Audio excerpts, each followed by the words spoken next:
So thank you to everyone who's chosen to join us today at this workshop presented by our very dear colleagues, Chant of Canterbury Christchurch University in the United Kingdom and Åsa Sundelin of Stockholm University in Sweden. We are very grateful that these two esteemed professionals have been cooperating with the Euro Guidance Network to help assist the development of capacity of career counselors, particularly in these trying circumstances when many of them are starting to work with persons who are traumatized by recent events. This is a situation that is new to a lot of professionals. Some may have previous experience with this kind of traumatic events and assisting people through them, but it's always important to be sure that your skills are up to date and fit for assisting your clients in the best way possible. And I would also like to note that this workshop has been organized in cooperation with the International Association for Educational and Vocational Guidance. I bring you sincere greetings from the President Gep van Brussel and the board members, and also on behalf of myself as the interim treasurer of the IAEVG. And with that, I'd like to pass the floor on to our dear lecturers. Thank you so much, Ilse. I hope everyone can hear me and see the slides after a little exciting beginning. My name is Chant from Canterbury Christchurch University, as Ilse has just said, and I'm really delighted to be accompanied by my colleague Åsa Sundelin from Stockholm. We collaborated on one of the main projects that I'm going to share with you this morning. And I've worked on other things too. So we're very delighted to be able to present this between us. It will be a presentation of two halves, if you'll forgive the football analogy. And I hope that you will see the connection between what I'm about to present to you, which is really a contextual introduction and some thoughts on the two projects that I've been involved in that have helped career guidance practitioners to understand how best to approach working with refugees and indeed other migrant clients. So I wanted to start with a little snip from one of my favorite books, which is The Beekeeper of Aleppo. Many of you will have read this, a wonderful account of the journey of a family from Syria escaping the conflict there. And I think this quotation really sums up the challenge that we as guidance practitioners have. Halfway through that, he says, and the children who have survived, what will become of them and how will they be able to live in this world? Often we are working with young people, of course, and if we're working with young people who have this kind of experience in their background, we need to be mindful of some of that journey and of the challenges that has echoing through their future careers.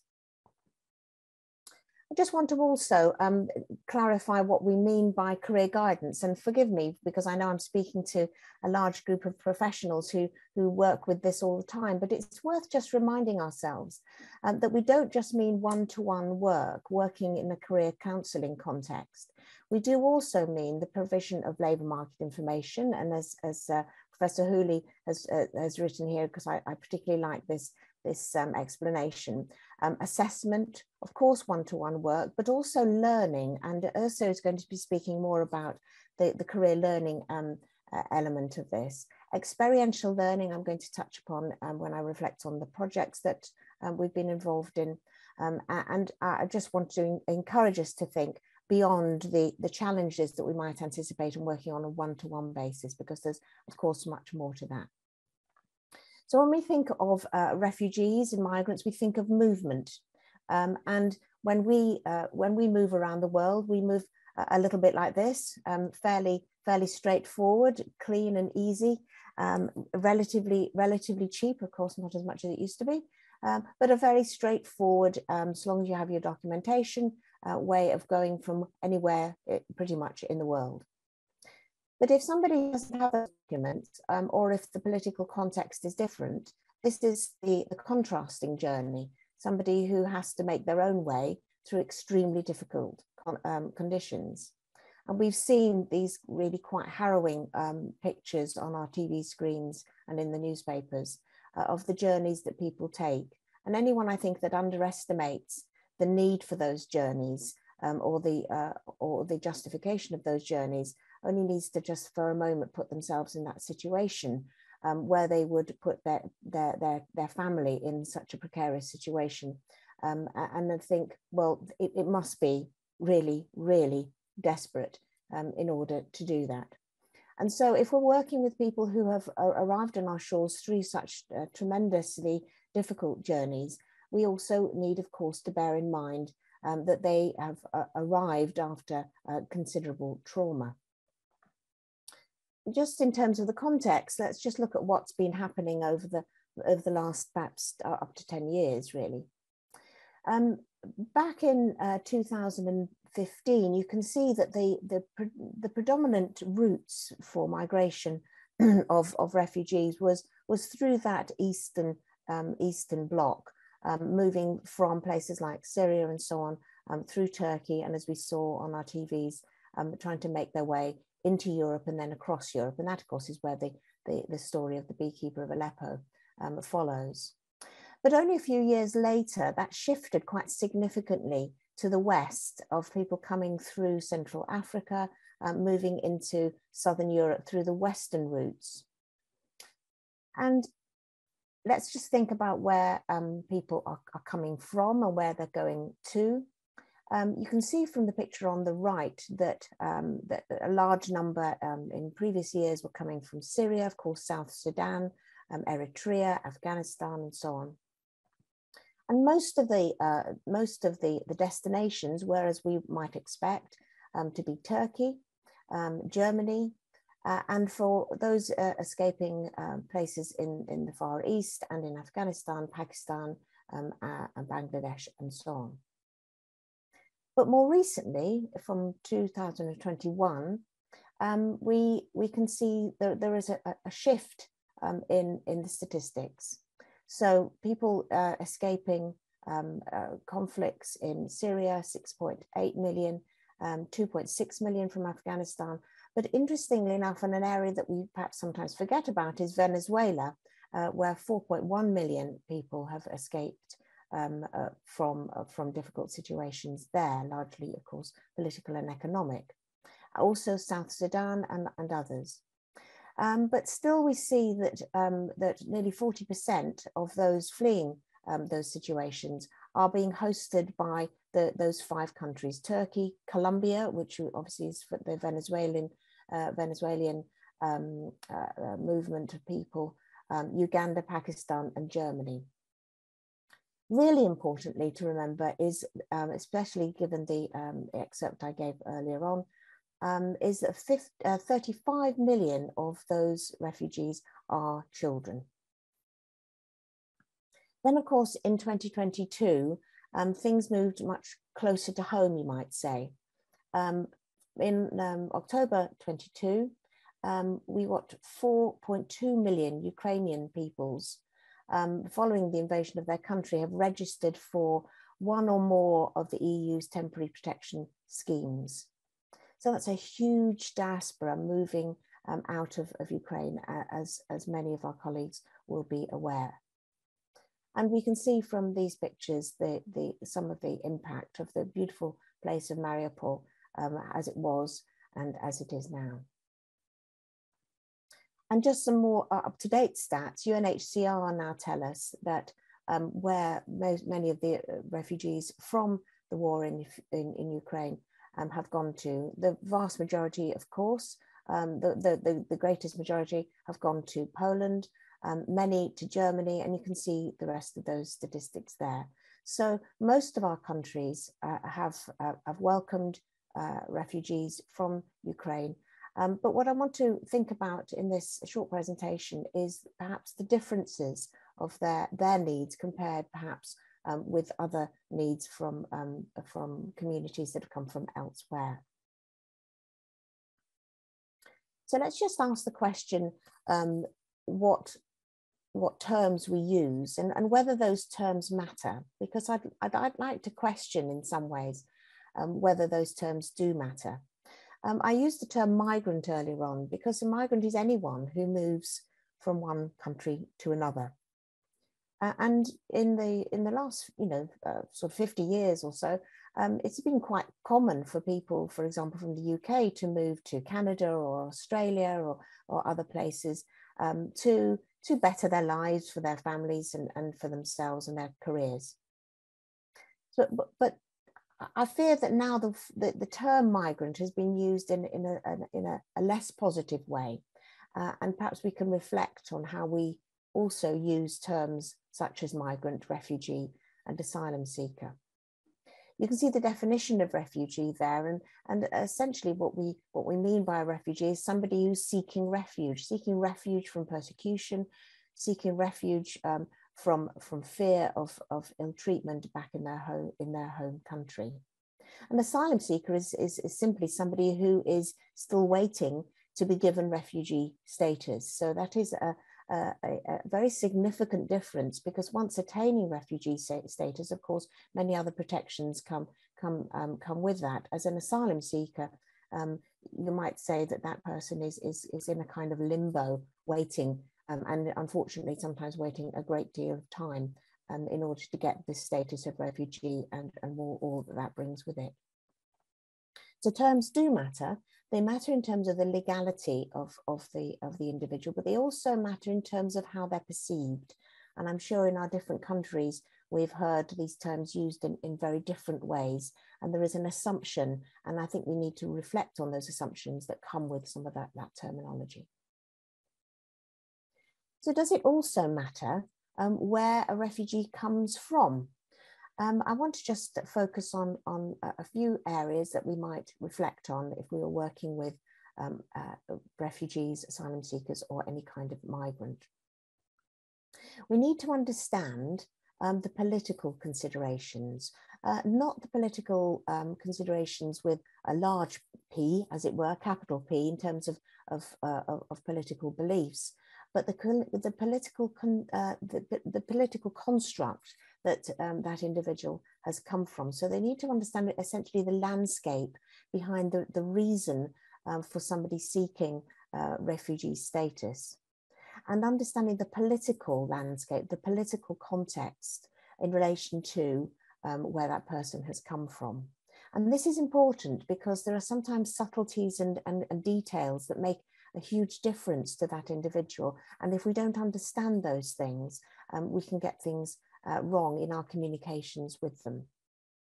Alongside that, of course, are the cultural considerations. So understanding their religious and broader cultural contexts and norms, whether it is that somebody's from a very individualistic society or a collectivist society, will make a big difference to how those individuals need to be worked with, because asking an individual who comes from a highly collectivist society to make their individual decisions without the context of their family or culture is a big ask, because they won't necessarily be used to making individualistic, what you might call neoliberal based decisions.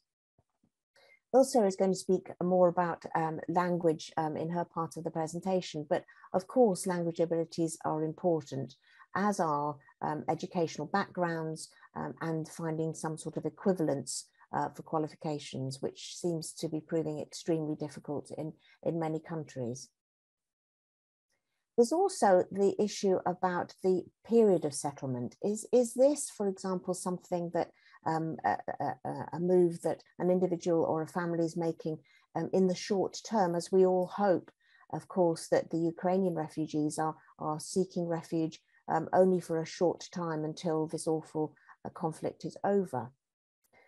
In the UK, the system for finding families to to look after Ukrainian refugees was originally only set up for 6 months, which is now coming to an end. And of course, we now have to think of, sadly, a longer term solution to these matters. So questions about how long and the perceptions of how long a refugee is going to be in their host country is really important to establish and to discuss, and to perhaps have some short and medium term goals, as well as perhaps even some long-term goals. And finally, social and family structures are really important. We all know that the importance of social and family structures in our daily lives, but imagine if you were being torn out of all of those networks and structures, and you were completely on your own. Your network actually becomes the people that you've been traveling with. And I'm going to touch on that in a moment. So who is around that person? Who are the people that they trust? And who's their support system, if any? So this moves me on to the first of the projects that I was involved in a couple of years ago with colleagues from Norway and other countries in the EU. The aim of this particular project was to work with young refugees, particularly looking at processes of establishing prior learning and developing a peer support system for largely teenage refugees in Norway, and looking at how that could be disseminated across the European Union. What we learned was that the peer support, as I've just mentioned, is incredibly important, largely because other forms of support have been stripped away, either on the journey or in the instigation of the journey itself. We also found that career management skills, although not recognised as the same between agencies and countries, as we well know, are actually developed on some of these quite treacherous journeys, and because some of the skills needed in networking, in gaining information, in making difficult decisions and so on, really do need to be recognised. We just tend to associate these journeys with trauma, but actually a great deal of development and learning, as well as, of course, difficulties, are experienced, and recognising that learning is really important and can be very can really enhance that individual's feelings of self-worth and achievement. So an app was developed for helping young people to recognise their career management skills and how they'd been developed through their experiences of their journeys and their resettlement through recognition of this prior learning, and that was a great success. The second project that I want to introduce you to is the one that Ursa and I worked on together. And in this, the main purpose of this project was to develop training for career practitioners to work with asylum seekers and refugee clients. So the most important thing I can say here is please do look at the materials that the project produced. You can see there the link to the website cminar.eu, where all the resources are there. So we constructed 2 training courses, one larger than the other, and in the process of doing that, we managed to gain a better understanding of the complexities of the needs of refugees and developed our career guidance skills accordingly. We also realised that as we were putting these programmes together, that there were a tremendous number of shared needs with other client groups, other marginalised and traumatised groups.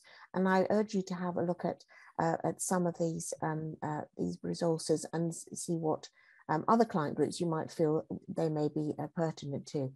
Also, of course, a great focus on the development of language and the importance of languages, as I say, Ursa is going to pick up on in her part of the presentation. So what we learned across both of these projects, in summary then, is that peer support and gaining peer support and recognising the skills of that can be gained from peer support is very, very important, so that people don't just focus on the deficit of their situation, but also the opportunities for developing some of those skills. We recognised in the CMINAR project very much the gaps in knowledge, particularly political and political knowledge with a small p. In other words, what's going on in the world and the nuances of the different conflicts in different parts of the world and the implications of those of the way that we work with people. A lot of that is around learning, is around language learning, but also about religion, faith, and traditions in different parts of the world. Recognition of skills, as I've said, has been incredibly important, and also the impact of discrimination and traumatization on arrival in the host country. Overall, I think that the headline for me is the notion that is at the top of this slide, and that is the incredible importance of reflexivity on our part as careers practitioners in working with refugees and asylum seekers, and in fact any migrant.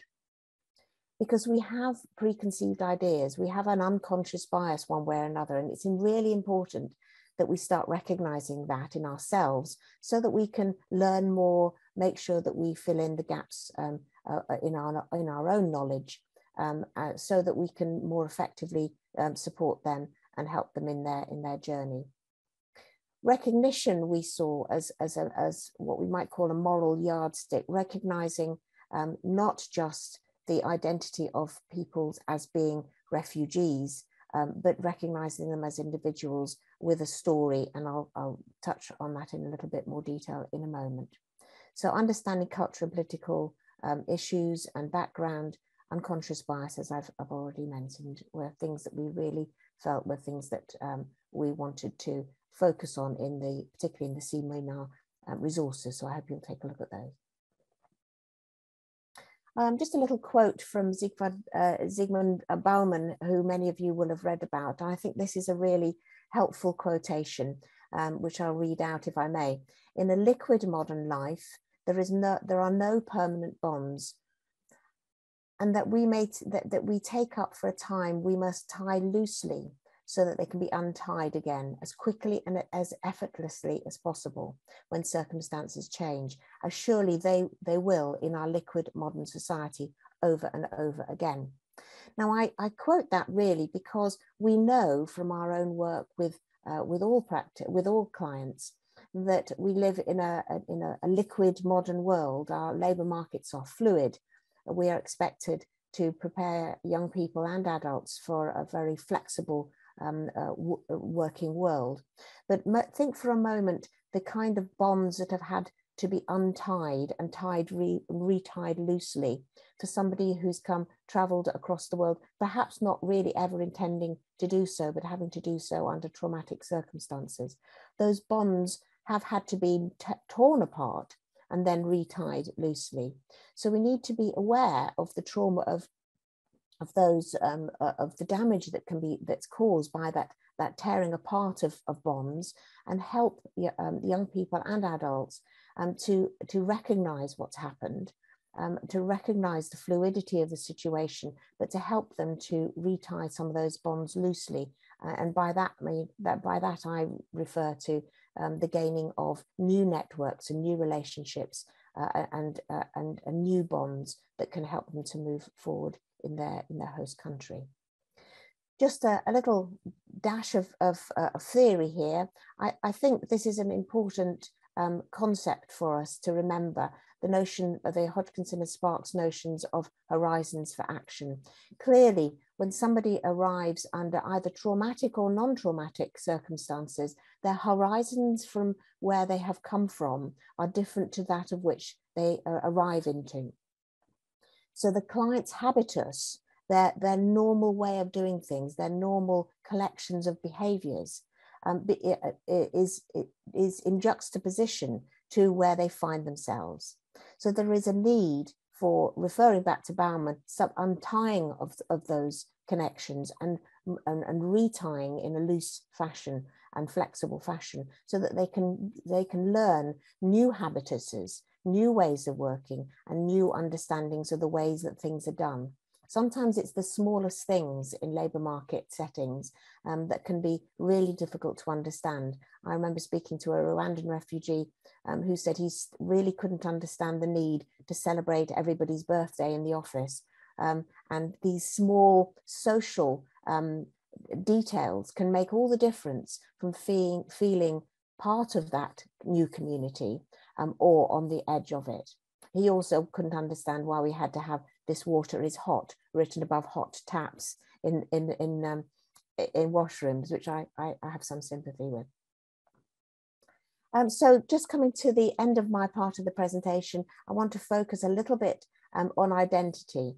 As we know, Mark Savickas talks a lot about career identity construction, reconstruction, but also recognition, and the way that we recognize the reconstruction of our identities from perhaps somebody living far away to suddenly being identified as merely a refugee is through reflection, and reflection through narrative. So when working with refugees, please, if you have the time, and of course sometimes we don't have enough time, to ask the person their story, not just the story of their traumatic journey, but the story that they left behind, so that we can help them to reconstruct that identity in their new context. There's a lot more to be said about that, of course, we don't have time here to do that, but there are lots of narrative techniques that we can use to help somebody to reconstruct that identity in their new context. So what we've learned about careers work could be, as I said, used in lots of other social justice contexts, not just being used for working with migrants, refugees and asylum seekers. The key is the personalization of programs, of course, and the recognition of the individuality of the person that we're working with. And we do that again through reflexivity and understanding our own worldviews first before we can understand those of others. So I pause there to invite my colleague Ursa Sundelin to continue with thinking of some practical approaches to how we might achieve this, some of the competences that we need to meet those challenges, and to conclude this presentation. Thank you.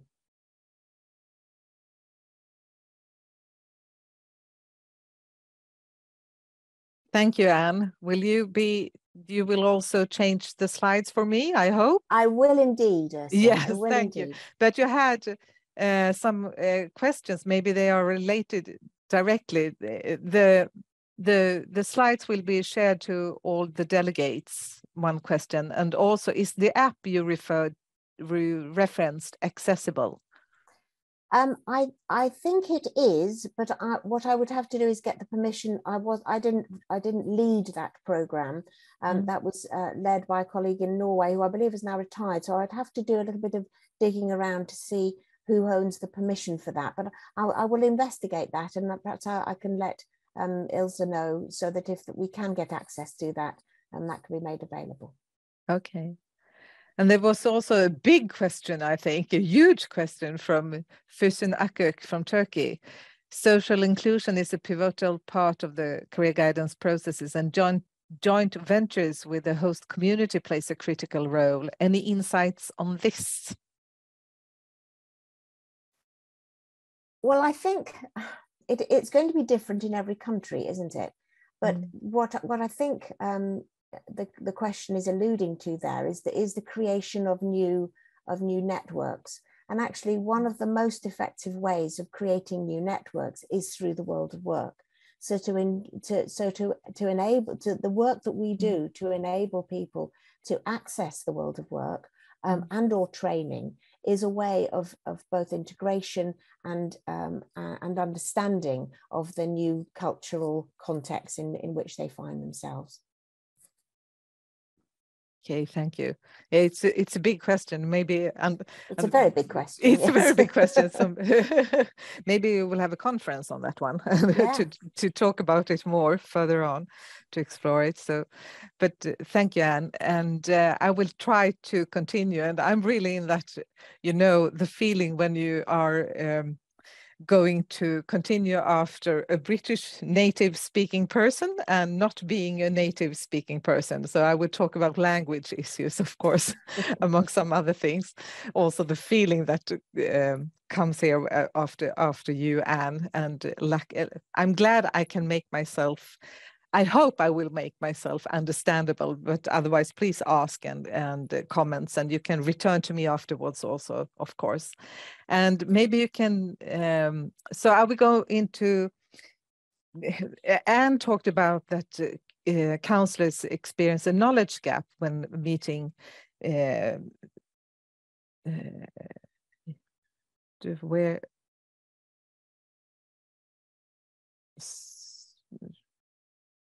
the knowledge gap when meeting career working with migrants. And I also think that sometimes they feel a knowledge gap in the career guidance and counseling process as well. And I think in some ways counselors might have that knowledge gap or the experience gap as well, or whatever you can consider it, but maybe they don't have the knowledge gap. Maybe it's just also sometimes that you perceive you have a knowledge gap is also reflecting that it is quite challenging. It's a challenging work. It's not an easy work. There are many challenges, both in the meetings with the clients, but also in relation to the structural conditions for the client's transition as well also, and the regulations around the work with migrant clients also. So I think it's also a reflection. It's also that you perceive it's difficult. It is because it is difficult also. It is challenging. You might have career counselors quite often have tools and very good tools for working with migrants, but it's more like the situation is challenging, so that you might feel that you don't have the tools also. I hope you understand what I mean. And I think that can you make the image a little bit smaller, so maybe not a little bit, so we can have all. No, thank you, perfect.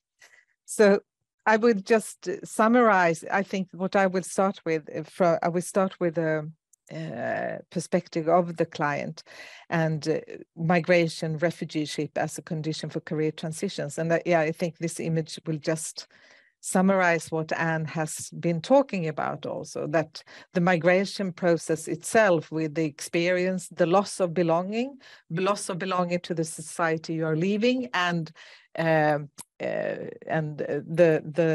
you don't feel that you belong to the new society, and you also that the change of feeling of belonging to the society you have left as well, that might influence your situation. The stress that often follows with migration, and also the language challenges that many migrants in Sweden especially have to struggle with learning Swedish, or Finland, if you come to Finland, learn the Finnish. So these small languages that you have not that you are not related to at all is, of course, affects your process. And you talked about the identity, and talked about the identity from the change from the Savika's perspective, but also this Danish pedagogue that talks about transformative learning, that I think that it describes very well what the situation can be like for a migrant trying to find your way in a new society regarding education, work life, and so on. Also, it talks about transformative learning, that it is about a change of identity that involves both emotional and cognitive processes. And it's quite exhaustive. It's very emotional, and it takes a lot of effort also. And you also have limited support quite often from your network and your relatives also. They are important, but they are more limited in the new setting when you are involved in this change. So it's a struggle for the person. And the career themes that can be summarized in many different ways, that you what is it that people are struggling with related to career issues when you are in a new society. But this that Sikic, Bonach, and Serdin has described, I think it's very valuable, because they depart from a study of migrants with higher education background also, but it doesn't matter really what kind of background you have. But they summarize for the individual, it's a lot of identity work. It's a lot about maintaining motivation, keeping the motivation up. And it's also about developing new references in the new setting. You might have good references, but it's like money. You have to, change it into the new, help me, Ilse. Thank you. I need you know what it feels like now. Can you understand me? I hope you can feel empathy with me. Change it into a new currency that is possible to buy new things with in your new country.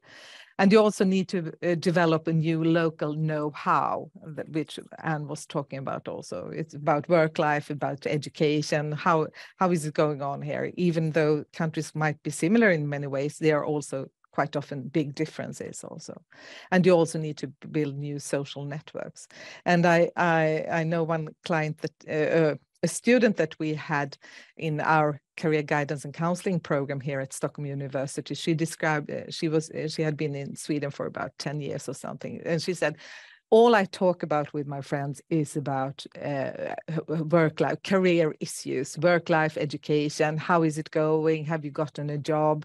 How did you do? How did you find it? How do they behave in this new setting or in your workplace? Can you understand these strange Swedes? In what way? Why they do like this also? So please, so this is what people quite often, it's a way of summarizing what people can be struggling with. So please, can you change? Next. And in the seminar project that we were working with together, me and Anne, we made an interview study with experienced career counselors and about the competence and knowledge, what you need when working with migrants and refugees, migrants/refugees.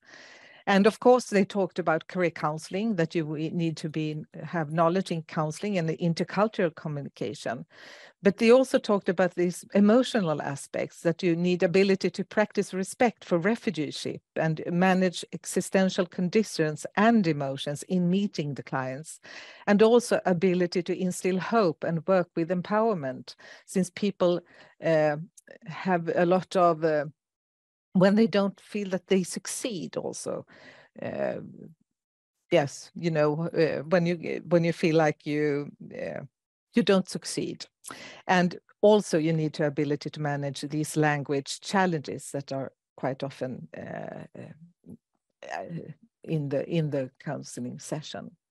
You also need knowledge about migration as a phenomenon, and to understand people, what they are talking about, or trying to have a fantasy of when you meet people, to be able to use your fantasy in perceiving how people feel about their situation and their life. You need also to understand more on and get an overview of migration as a phenomenon. Also, how people can what an impact migration might have on people's lives. You also need to be able to support learning on career issues, and especially the career counselors talked about the didactic competence. And I will quite briefly talk about conclusions about how to manage language challenges in career guidance and counseling, and also how to support learning, some conclusions from our project and from my earlier research that I have done. So next. Yes, that was what I said now. So next, please. So I will start with on language asymmetries in career counseling. And in our interview study, there was one counselor that he put it like this: there can be two frustrated people who meet in the conversation. It's about making yourself understood from both sides, actually, also. So it's just to illustrate how you can perceive the career guidance and counseling situation, both from the counselor and from the counselee, from the client. And it might be good to know a little bit about the process of learning a second language. And research on multilingualism shows that it takes about 1 to 2 years to develop an everyday language. Of course, it's different, and it's about age, of course, as well. And it also takes 6 to 8 years to master a subject language.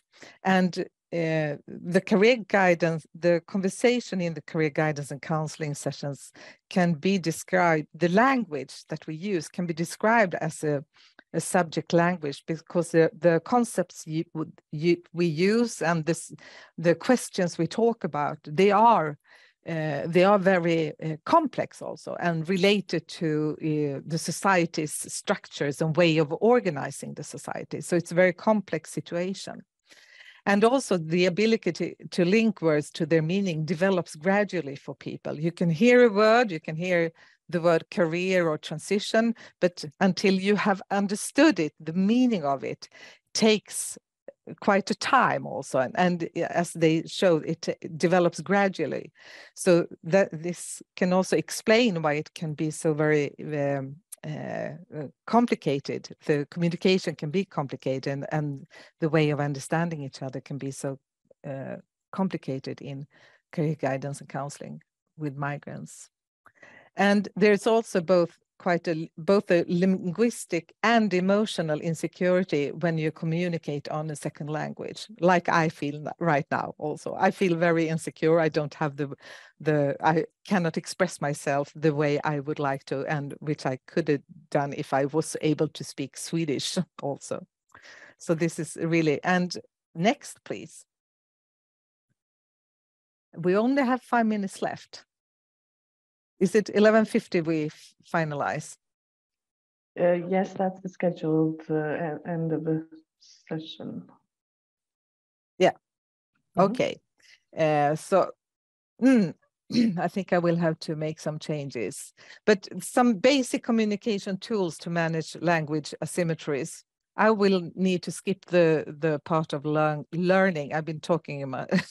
We will have another seminar or conference. The basic communication tools to manage language asymmetries is about that you can use is conversational support, of course. You have these communication skills, like using paraphrasing and summarizing. You can use linguistic breaks. And you can also use meta-communication about the language and the counseling process that is very helpful. You need to work a lot with clarity in the counseling conversation and take it a little bit slower than you usually do most of the time. So you need to use a clear language, adapt the pace also. And quite often the counselors described it like they have to clarify and simplify choice situations. And sometimes they felt like they are taking over the counselor's choice in a way, but that they might have to do that because to help the client move forward in the situation they are being in. And also a recurrent reconciliation of the client's understanding. Let the client talk and to describe what they have understood and how they understand what's going on in this conversation also. But anyway, you have to, if you go to the next slide. But anyway, if you are second language, although you help them, they struggle with this emotional feeling quite often if not being able to express themselves. And it was once my student said, I can pretend to listen and smile and understand, but in my body, in my brain, I'm thinking of something else. And it's quite clear from my studies that newly arrived immigrants, refugees, notice their inferior language situation in counseling and do their best to maintain their self-respect despite their shortcomings. Next. And the concept of face work is quite useful to understand that we all of us try to present ourselves as having a positive value for others and for ourselves actually by a so-called face work. So To maintain respect from others, we avoid to reveal what we perceive as personal shortcomings or weaknesses. So when we don't know, we smile or we just say, yes, I understand, because we don't want to show that we don't understand what the person is saying. Next, please.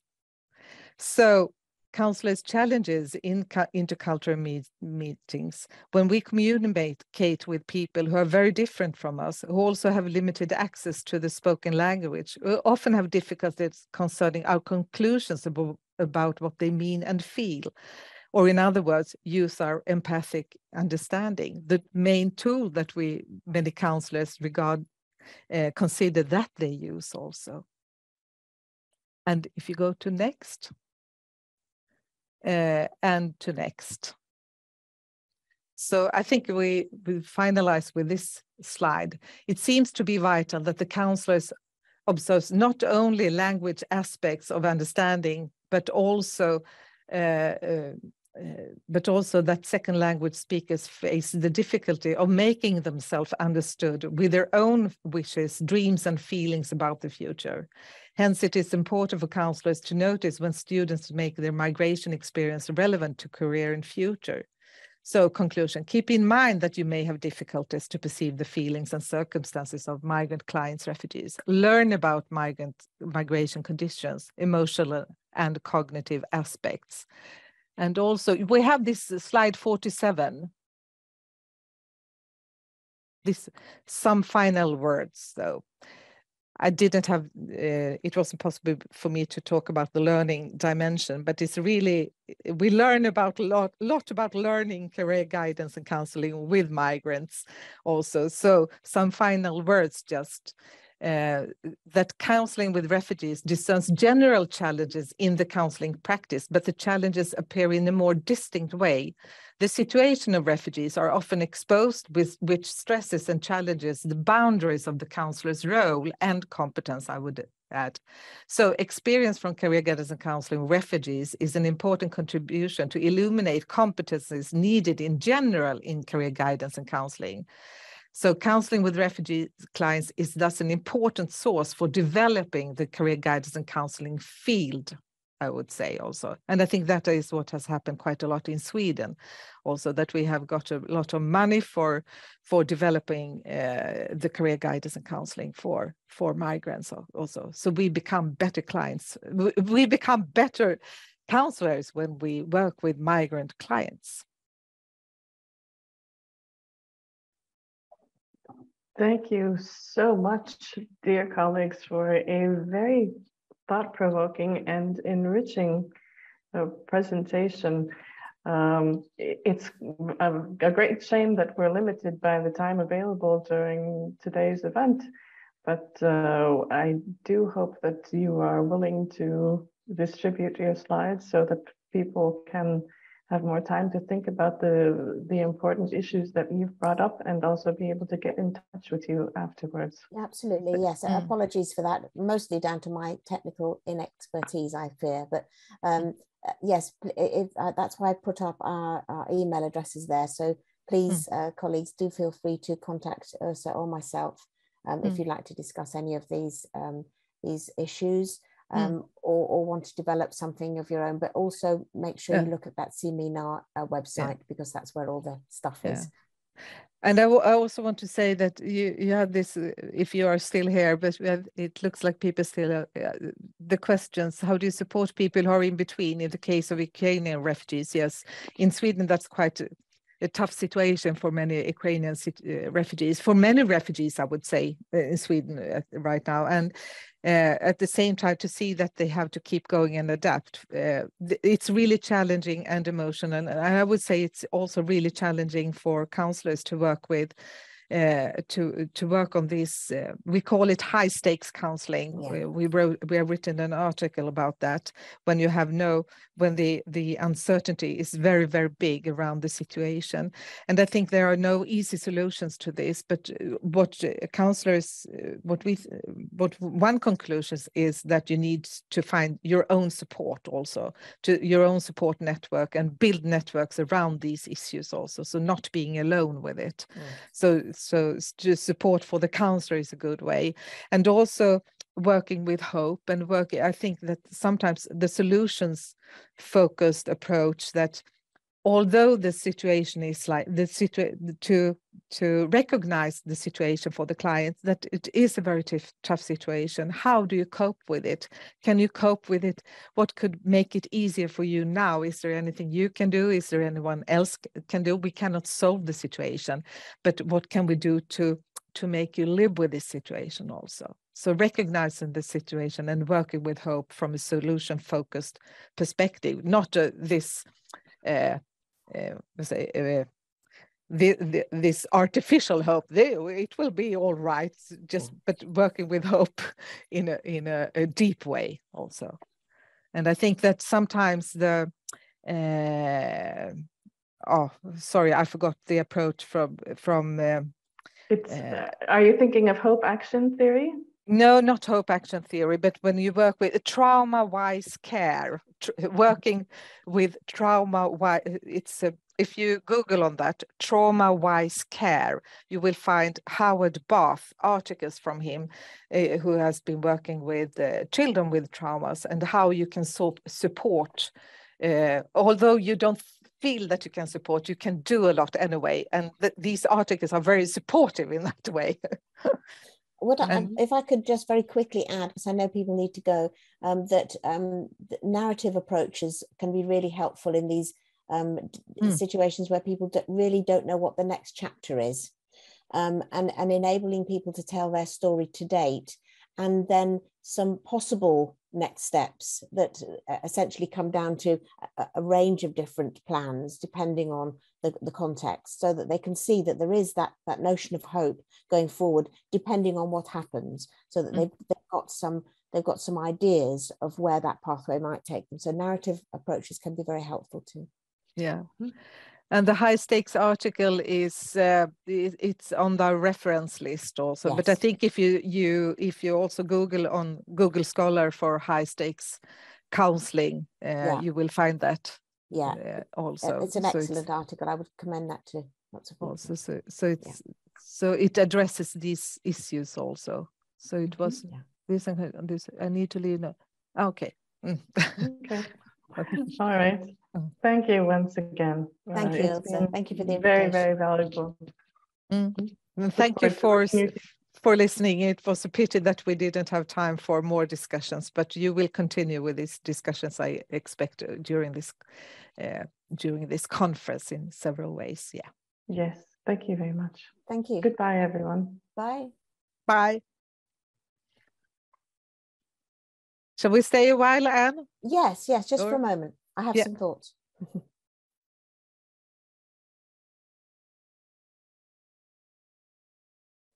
Thanks, Jan. Good to see you, or kind of see you.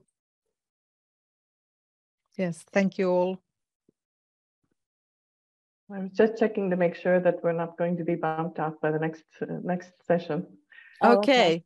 Oh, it's not lunch now, or is it a new session now? Or it's the next session is coming up, but we're okay. This Zoom link is dedicated to us. There are other Zoom links for the next sessions. Actually, Ilse, while you're there, the thing I was going to say to Ursa was, I wonder whether at our NICE Academy next year, whether a workshop on working with refugees and language would be a really good workshop to run, wouldn't it? Yes, definitely. I've just volunteered you, Ursa.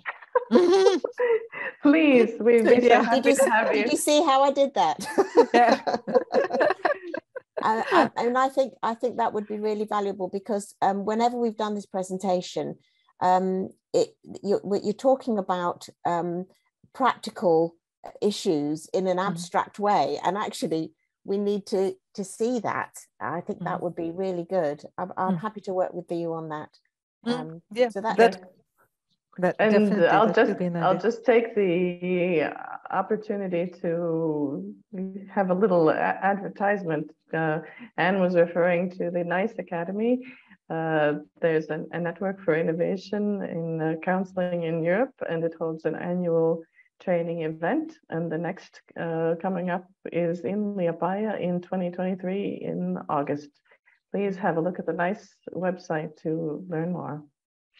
Yes, please do. Okay. All right. Thank you, colleagues. Thank you. And thank you, Ilse, for taking care of us. Yes. Oh, you're quite welcome. It was my pleasure. Bye. Goodbye. Bye.